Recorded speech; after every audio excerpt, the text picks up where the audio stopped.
அனைத்து தமிழ் உள்ளங்களுக்கும் அன்பான வணக்கம். நாம் இந்த வீடியோவில் சித்திரை மாத ராசி பலன்களை பார்க்க போகிறோம். பிரதமை திதி சுவாதி நட்சத்திரம் கூடிய நாளில் 14/4/2025 அன்று தமிழ் புத்தாண்டு பிறக்கிறது. மாத தொடக்கத்தில் கிரகங்களின் சஞ்சாரத்தை ஆராய்ந்து பார்க்கும் பொழுது மேஷத்தில் சூரியன், ரிஷபத்தில் குரு, கடகத்தில் செவ்வாய், கன்னியில் கேது, துலாம் ராசியில் சந்திரன், கும்பத்தில் சனி பகவான், மீன ராசியில் சுக்கிரன் வக்ரம் அடைகிறார். புதன் மற்றும் ராகு என கிரகங்கள் சஞ்சரிக்கின்றன. சித்திரை 13ஆம் தேதி ராகு கும்பராசிக்கு மாறுகிறார். கேது சிம்ம ராசிக்கு மாறுகிறார். சித்திரை 28ஆம் தேதி குரு பகவான் மிதுன ராசிக்கு மாறுகிறார். ஆனி 18ஆம் தேதி சனி பகவான் வக்ரகதி ஆரம்பம். மாசி 22ஆம் தேதி சனி பகவான் கும்ப ராசியை விட்டு மீன ராசிக்கு மாறுகிறார். இந்த கிரகங்களின் சஞ்சாரம் மற்றும் மாற்றத்தினால் உங்களுக்கு என்ன பலன்கள் கிடைக்க போகிறது, இதனால் நீங்கள் செய்ய வேண்டிய பரிகாரங்கள் என்னவென்று இந்த வீடியோவில் பார்க்கலாம். வாருங்கள். கும்பராசி அன்பர்களே, தமிழ் புத்தாண்டு ராசி பலன்களை பார்க்கலாம். இந்த விஸ்வாவசு வருடம் பொருளாதார பற்றாக்குறையை அகற்றும் ஆண்டாக அமைய போகிறது. பிறக்கும் புத்தாண்டு குரு சுக்கிர பரிவர்த்தனையோடு பிறக்கிறது. புத சுக்கிர யோகமும் நீச்சபங்க ராஜயோகம் ஆண்டின் தொடக்கத்தில் இருக்கிறது. அது மட்டுமின்றி ராகு, கேது, குரு, சனி பகவான் ஆகிய கிரகங்களின் பயிற்சியும் நிகழ உள்ளது. இடையில் குரு பகவான் அதிசாரமாக கடகராசிக்கு செல்கிறார். அதோடு குருவின் வக்ரமும் சனியின் வக்ரமும் நடைபெறுவதோடு சனி செவ்வாய் பார்வை காலமும் சேர்க்கை காலமும் ஏற்படுவதால் இந்த கிரகங்களின் சுழற்சிக்கு ஏற்ப உங்களுக்கு வளர்ச்சியும் தளர்ச்சியும் வந்து கொண்டே இருக்கும். தளர்ச்சி ஏற்படும் பொழுதெல்லாம் தங்களுக்குரிய சுய ஜாதகத்திற்கு ஏற்ப பரிகாரங்களை செய்து கொள்ளுங்கள். மேலும் வாக்கிய பஞ்சாங்கத்தின்படி மாசி 22ஆம் தேதி 6/3/2026 அன்று சனி பகவான் கும்பராசியிலிருந்து மீனராசிக்கு பயிற்சியாகி செல்கிறார். ஜென்ம சனி விலகி இப்பொழுது குடும்ப சனியாக மாறுகிறது. சனியின் பார்வை 4, 8, 11 ஆகிய இடங்களில் பதிகிறது. எனவே அந்த இடங்களுக்குரிய ஆதிபத்தியங்கள் நடைபெறும். உங்கள் ராசிநாதனாக சனி பகவான் இருப்பதால் பெரிய அளவில் பாதிப்புகள் ஏற்படாது. உத்தியோகம் மற்றும் தொழிலில் முன்னேற்றம் உண்டு. உடன்பிறப்புகளுக்கு திருமண யோகம் வாய்ப்பு. சனி இருக்கும் இடத்தை காட்டிலும் பார்க்கும் இடத்திற்கே பலன் அதிகம். எனவே உடல் நலத்தில் மிகுந்த கவனம் தேவை. சொந்தங்களாலும் சொத்துக்களாலும் சில பிரச்சனைகள் வரலாம். ஆரோக்கிய தொல்லைகளும் அதனால் மருத்துவ செலவுகளும் வரலாம். உறவினர்களுக்கு நன்மை செய்தால் கூட அது தீமையாக தெரியும். சனியின் பார்வை சப்தமஸ்தானத்திலும் தொழில் ஸ்தானத்திலும் பதிவதால் கல்யாண வேலை வாய்ப்பு பற்றி சிந்திப்பீர்கள். உத்தியோகத்தில் உள்ளவர்கள் அதிகார பதவிக்கு உயர்த்தப்படுவர். பெற்றோர்களின் ஆரோக்கியத்தில் மிக மிக கவனம் தேவை. தொழில் செய்பவர்கள் புதிய பங்குதாரர்களை சேர்த்து கொள்ள முன் வருவர். தெய்வ நம்பிக்கை அதிகரிக்கும். மேலும் வாக்கிய பஞ்சாங்கத்தின்படி இதுவரை உங்கள் ராசிக்கு குடும்பஸ்தானத்தில் சஞ்சரித்து வந்த ராகு 26/4/2025 அன்று ஜென்ம ராசிக்கு வருகிறார். இதன் விளைவாக ஆரோக்கியத்தில் சிறு சிறு தொல்லைகள் வரும். நல்ல மருத்துவ ஆலோசனைகளை பெறுவது நல்லது. பணப்புழக்கம் நன்றாக இருந்தாலும் மனக்கலக்கம் அதிகரிக்கும். புதிய வேலைக்கு விண்ணப்பித்தவர்களுக்கு அது கிடைக்கும். இடமாற்றம், வீடு மாற்றம் திடீரென ஏற்படும். யாரையும் நம்பி எதுவும் செய்ய இயலாது. தொழில் செய்பவர்கள் கூட்டாளிகளை கண்காணித்துக் கொள்வதோடு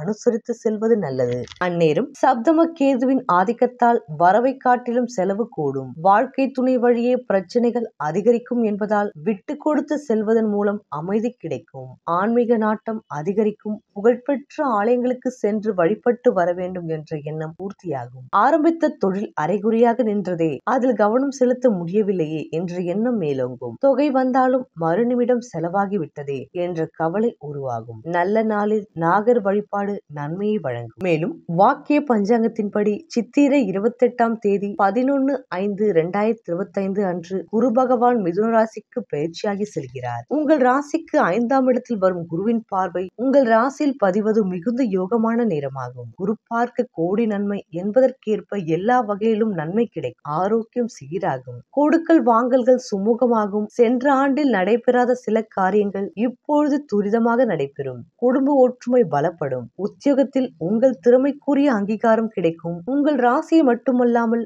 9 மற்றும் 11 ஆகிய இடங்களையும் பார்ப்பதால் அந்த இடங்கள் புனிதமடைகின்றன. கிடைக்கின்றன. பொன்பொருள் சேர்க்கை ஏற்படும். நண்பர்கள் ஆதரவுக்கரம் நீட்டுவார். புதிய சொத்துக்கள் வாங்கும் யோகம் உண்டு. பிள்ளைகளின் எதிர்கால நலன் கருதி எடுக்கும் முயற்சிகளில் வெற்றி கிடைக்கும். சுப நிகழ்ச்சிகள் நடைபெறும். தொழிலில் எதிர்பார்த்ததை காட்டிலும் கூடுதல் லாபம் கிடைக்கும். ஒப்பந்தங்கள் அதிகரிக்கும். பொது வாழ்வில் உள்ளவர்களுக்கு பொறுப்புகளும் பதவிகளும் கிடைக்கலாம். உத்தியோகத்தில் உள்ளவர்களுக்கு மேலதிகாரிகளின் ஆதரவு உண்டு. மேலும் வாக்கிய பஞ்சாங்கத்தின்படி 18/11/2025 முதல் 17/3/2026 வரை கடக ராசியிலும் மிதுன ராசியிலும் குரு பகவான் வக்ரம் பெறுகிறார். இந்த வக்ர காலத்தில் மிக மிக கவனம் தேவை. உடல் அளவிலும் உள்ளத்திலும் மிகுந்த வாட்டம் ஏற்படும். பொருள் விரயமும் பூமி விற்பனையால் மனக்கலக்கமும் உண்டாகும். உடன்பிறப்புகள் உங்களை விட்டு விலக நேரிடும். பொது வாழ்வில் உள்ளவர்கள் வீண்பழிக்கு ஆளாக நேரிடும். குரு பகவானுக்குரிய சிறப்பு தலங்களுக்கு சென்று குரு கவசம் பாடி குருவை வழிபட்டால் நற்பலன்கள் கிடைக்கும். 2/7/2025 முதல் 17/11/2025 வரை கும்பராசியில் சனி வக்ரம் பெறுகிறார். உங்கள் ராசிநாதன் சனி வக்ரம் பெறுவது அவ்வளவு நல்லதல்ல. நினைத்தது நிறைவேறாது.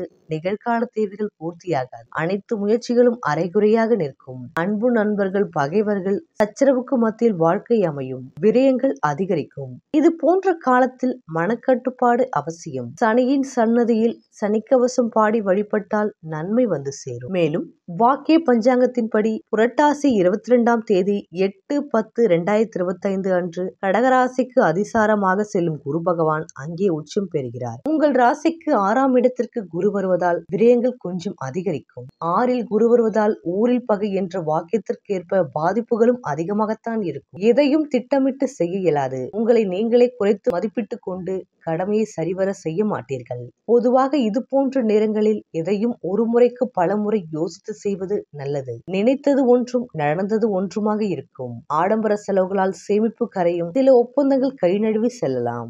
உங்கள் குடும்பத்தை பற்றி பார்க்கலாம். சித்திரை 13ஆம் தேதி அன்று ராகு ஜென்ம ராசியிலும் கேது சிம்ம ராசியிலும் பிரவேசிக்கின்றனர். சித்திரை 28ஆம் தேதி அன்று குரு பகவான் மிதுன ராசிக்கு மாறுகிறார். ஏற்கனவே ஜென்ம ராசியில் 7 சனிக்காலம் நடைபெறுகிறது. மாசி 22ஆம் தேதி அன்று சனி பகவான் மீன ராசியில் பிரவேசிப்பதால் ஜென்ம சனி காலம் அன்றுடன் முடிவடைகிறது. அதுவரையில் ஆரோக்கியத்தில் கவனமாக இருத்தல் அவசியம். தேவையற்ற அலைச்சல்களையும் உடல் உழைப்பையும் குறைத்துக் கொள்ள வேண்டும். ஜென்ம சனி காலத்தில் மருத்துவ செலவுகள் சற்று அதிகமாகவே இருக்கும். நெருங்கிய உறவினர்களுக்கிடையே பரஸ்பர ஒற்றுமை பாதிக்கப்படும். செலவுகளும் சக்திக்கு மீறியதாக இருக்கும். திட்டமிட்டு செலவு செய்தல் நன்மை செய்யும். உத்தியோகத்தை பற்றி பார்க்கலாம். உத்தியோகத்துறை சனி பகவானின் நேர்கட்டுப்பாட்டில் உள்ளது. அதனால்தான் ஜோதிடம் அவரை ஜீவனக்காரகர் என போற்றுகின்றது. ஜென்ம சனி காலத்தில் பணி சுமை அதிகமாகவே இருக்கும். அலுவலக பொறுப்புகள் காரணமாக அடிக்கடி வெளியூர் செல்ல நேரிடும். தசா புத்திகள் அனுகூலமாக இல்லாவிடில் விருப்பத்திற்கு மாறான இடமாற்றம் ஏற்படக்கூடும். நியாயமாக கிடைக்க வேண்டிய ஊதிய உயர்வு பதவி உயர்வு காரணமில்லாமல் நிறுத்தப்படும். புதிய வேலைக்கு முயற்சிப்பவர்களுக்கு வெற்றி பெறுவது கடினம். வெளிநாடுகளில் பணியாற்றி வரும் கும்பராசினர் தாய்நாடு திரும்ப நேரிடும். தொழில் மற்றும் வியாபாரத்தை பார்க்கலாம். ஐப்பசி மாதம் முடியும் வரையில் வர்த்தக துறையினருக்கு சந்தையில் போட்டிகள் அதிகமாகும். உங்கள் பொருட்களுக்கு நியாயமான விலை கிடைப்பது கடினம். பல தருணங்களில் நிதி நெருக்கடி ஏற்பட்டு கவலையை அளிக்கும். வங்கி மற்றும் இதர நிதி நிறுவனங்கள் பிரச்சனைகள் ஏற்படும். ஏற்றுமதி துறையினருக்கு வெளிநாடுகளிலிருந்து வரவேண்டிய பாக்கிகள் நின்று போகும். சந்தை நிலவரத்தை முன்கூட்டியே கணித்து அளவோடு வைத்துக் கொள்வது. சந்தை நிலவரத்தை முன்கூட்டியே கணித்து தெரிந்து கொண்டு அதற்கேற்ற உற்பத்தியை அளவோடு வைத்துக் கொள்வது விவேகமாகும். புதிய முயற்சிகள் அனைத்தையும் ஒத்தி போடுவது நல்லது. சக கூட்டாளிகளுடன் கருத்து வேற்றுமை ஏற்பட்டு சிலர் விலகிவிடக் கூடும் என்பதை கிரகநிலைகள் எடுத்து காட்டுகின்றது. கலைத்துறையை பற்றி பார்க்கலாம். ஐப்பசி முதல் வாரம் வரை வாய்ப்புகளும் வருமானமும் ஓரளவு திருப்திகரமாகவே இருக்கும். ஐப்பசி 2ஆம் வாரத்திலிருந்து புத்தாண்டு முடியும் வரையில் சற்று சிரமமான காலகட்டமாகவே இருக்கும். வருமானம் வரும்போது சிக்கனமாக இருந்து சேர்த்து வைத்துக் கொள்வது எதிர்காலத்திற்கு நன்மை செய்யும். எதிர்பார்த்திருந்த வெளிநாடு செல்லும் வாய்ப்புகள் ஏமாற்றத்தை ஏற்படுத்தும். கலைத்துறையினருக்கு இப்புத்தாண்டு ஓரளவே நன்மை செய்யும். அரசியல் துறையினரை பற்றி பார்க்கலாம். விஸ்வாவசு தமிழ் புத்தாண்டின் ஆரம்பத்திலிருந்து ஐப்பசி மாதம் முடியும் வரையில் அரசியல் துறையுடன் தொடர்புள்ள கிரகங்கள் சுபபலத்துடன் சஞ்சரிப்பதால் கட்சியில் செல்வாக்கும் ஆதரவும் அதிகரிக்கும். மேல்மட்ட தலைவர்களின் ஆதரவும் நம்பிக்கையும் உற்சாகத்தை அளிக்கும். புதன் சுபபலம் பெற்று விளங்குவதால் பத்திரிகைகளின் ஆதரவு பக்கபலமாக நிற்கும். கார்த்திகை மாதத்திலிருந்து கட்சி தொண்டர்களுக்கிடையே ஏற்படும் உட்கட்சி பூசல்களினால் உங்களுக்கு ஆதரவு குறையும். உங்கள் நற்பெயருக்கு களங்கம் ஏற்பட்டு மன நிம்மதி குறையும். சில தருணங்களில் கட்சி மாற்றத்திற்கு மனம் விழிக்கும். மாணவ மாணவரை பற்றி பார்க்கலாம். விஸ்வாவசு தமிழ் புத்தாண்டில் புரட்டாசி முடியும் வரையில் கல்வித்துறைக்கு ஆதிபத்தியம் கொண்டுள்ள கிரகங்கள் சுபபலம் பெற்று திகழ்கின்றன. படிப்பில் வியக்கத்தக்க முன்னேற்றம் ஏற்படும். உயர்கல்விக்கு உங்கள் விருப்பம் போல் இடம் கிடைக்கும். ஐப்பசி மாதத்திலிருந்து படிப்பில் சிறிது பின்னடைவு ஏற்படும். தேவையற்ற விஷயங்களில் உங்கள் மனதை செலுத்துவதனால் உங்கள் கல்வி முன்னேற்றம் பாதிக்கப்படும். பிற மாணவ மாணவியருடன் நெருங்கி பழகாமல் இருப்பதும் அவசியம். விடுதிகளில் தங்கி படித்து வரும் இளைஞர்கள்